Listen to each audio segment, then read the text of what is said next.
Bristol Community College, Mathematics with Dan Avedikian, Math 132, Calculus with Applications, Section 14.2, Problem 4. This is Section 14.2. It's problem number 4. It says, a new drug recently became available to help people that have suffered from a stroke. If the drug is administered in time, it can dissolve the blood clot responsible for the stroke. The concentration of the drug in terms of its percentage of the bloodstream is given by using the function P of t equals 20t to the third minus t to the fourth over 1,000, where t is how many minutes the drug has been in the bloodstream.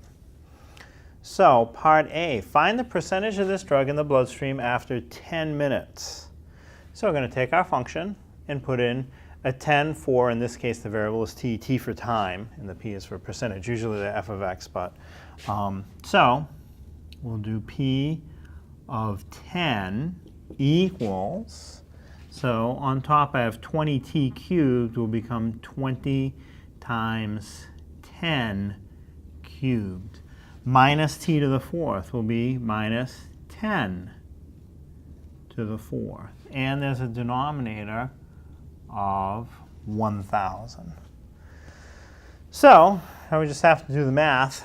So in the numerator, 10 cubed, and I'm going to have to do it times 20. 10 cubed, 10 times 10 times 10 is 1,000, times the 20 in front. So 20 times 1,000 is 20,000. Minus 10 to the fourth power. So that's 10 times 10 times 10 times 10 again. So really, you're going to have a 1 with 4 zeros, which amounts to being 10,000. And then there's a 1,000 in the denominator. So even though the numbers are big because there's so many zeros, it works pretty easily. 20,000 minus 10,000 is 10,000 over 1,000. So the 1,000 in the denominator, it's 3 zeros, will cancel 3 of the zeros in the top, giving me a 10. So after 10 minutes in the bloodstream, the concentration of the drug in terms of its percentage is 10%. 10% of the bloodstream is made up of this new anti-clotting drug. So that's part A. Part B says, how many minutes will it take for the percentage of the drug in the bloodstream to be at its maximum level?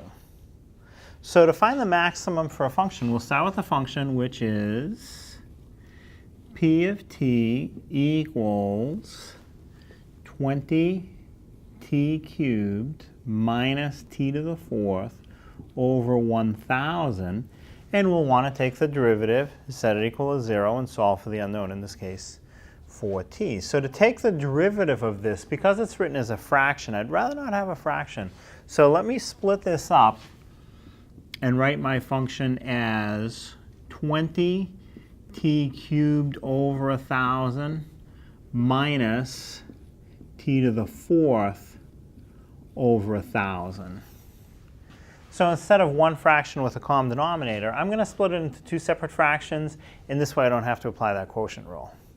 And let me rewrite the fractions a little bit so that I have a number in front, a variable with an exponent.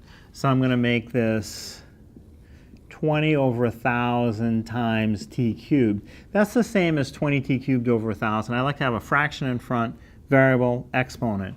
And then this will be minus 1/1,000th t to the fourth power.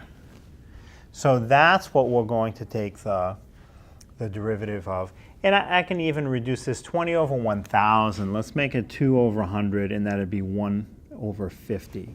So no prime yet. Oops, I'm so used to writing f. So P of t, not P prime, just still P of t, equals, so the 20 over 1,000 I'm going to reduce to 1/50th t cubed minus 1/1000th. I'm not really going to be able to reduce that much, t to the fourth.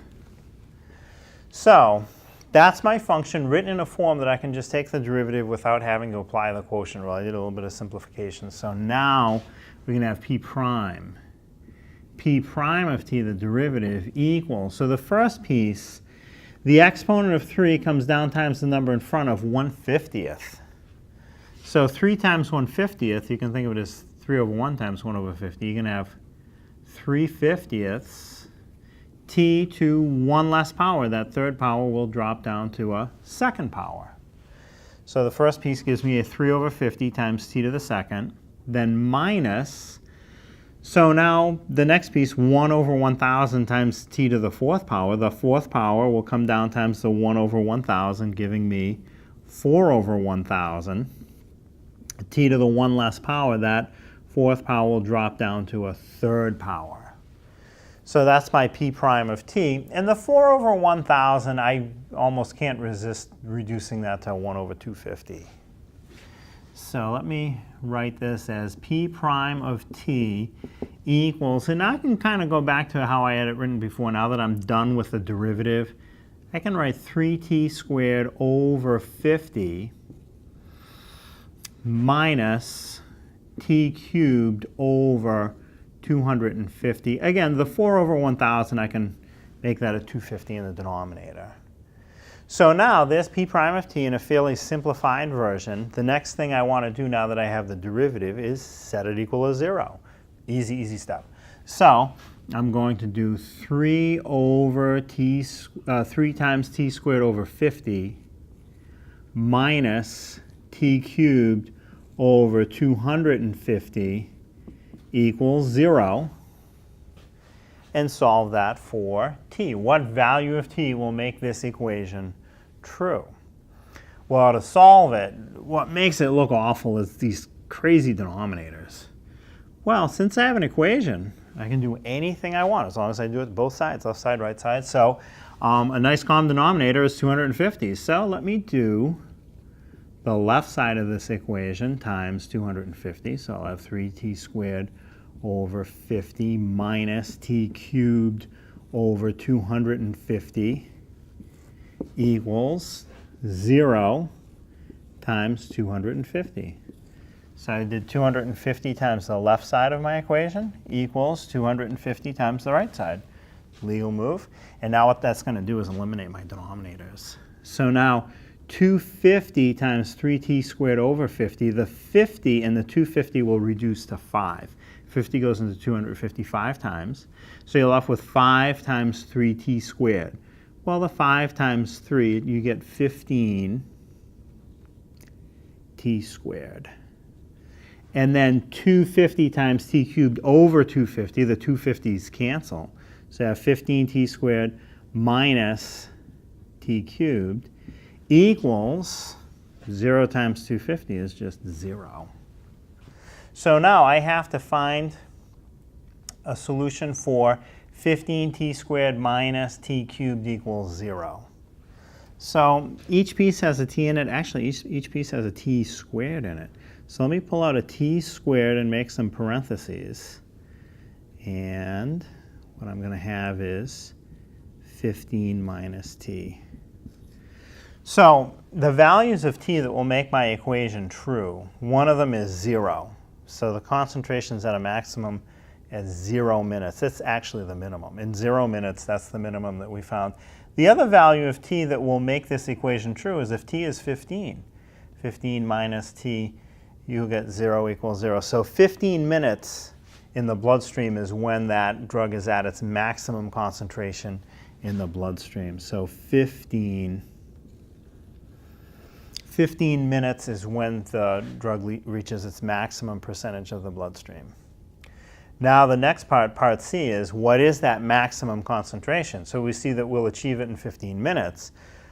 But what is it? 10%, 12%, 20%? So let's put in a 15 for the variable t and find the answer. So again, starting from the beginning, my function for the percentage after t minutes is, let me go back to the beginning, it's 20t cubed minus t to the fourth over 1,000.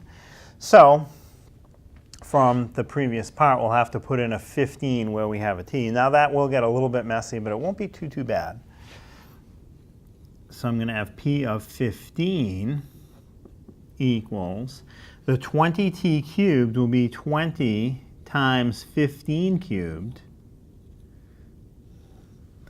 minus t to the fourth, so that'll be minus 15 to the fourth, Don't forget there's a denominator of 1,000. So now, in the numerator, 15 to the third times 20. It's 15 times 15 times 15, that result times the 20 in front.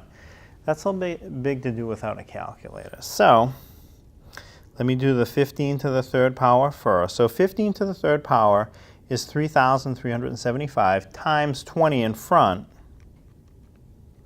So that first piece is 67,500.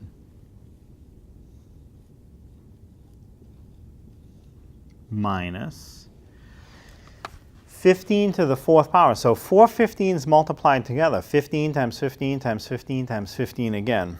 Again, very big. I could do it without the calculator, but I'd have to write it out like pencil and paper. The calculator does it immediately for me. 15 to the fourth power is 50,625.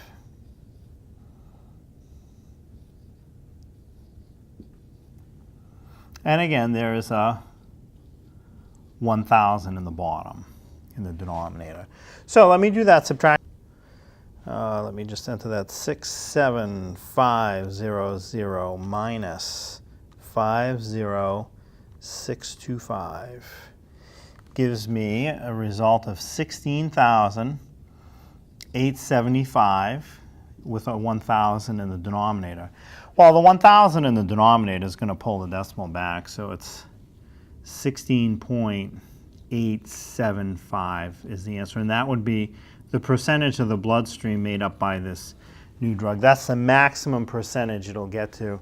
So after you go more than 15 minutes out, 16 minutes, 17 minutes, this percentage is going to start dropping down. That's the highest the percentage will get to.